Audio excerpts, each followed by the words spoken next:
have to only address the market setup and purely the market setup, is that this time around expectations are low.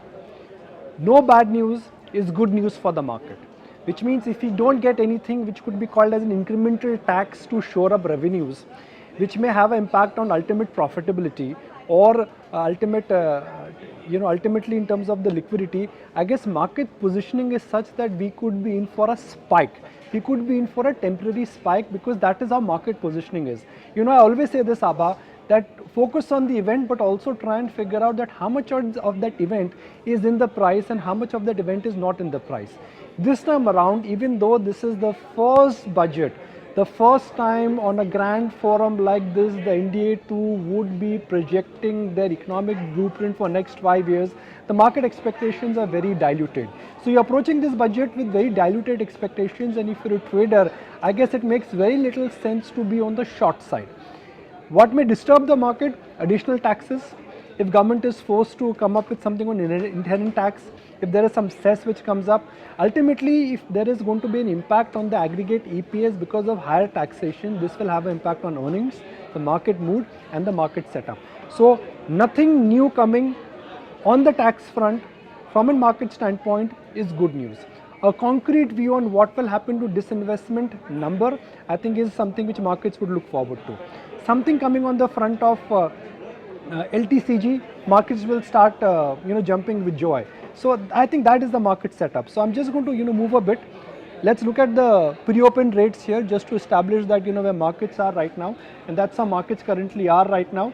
The top 50 gainers in the markets in the pre-open session, Yes Bank is under pressure irrespective of the budget, and UPL and India Bulls Housing Finance have come back with a vengeance in this year. So that's how the market positioning is, that's how the market volatility is. And the first rates will start coming up any second on your screen. It's a big day for the market, and that's how markets have opened. It's a surprise move in Britannia, State Bank of India, Hero MotoCorp and Power Grid. Now that screen will again start reflecting and capturing much more, too many gainers and losers. But off the blocks on the budget day is none other than India Bulls Housing, followed by Z, where a deal is almost in the final lap, and Tata Steel, which seems to be making a comeback. We've identified budget super 30 stocks for you. These are the 30 stocks where we feel that expectations and excitement could be very high. So let's look at that aspect. Let's look at that heat map of budget 30.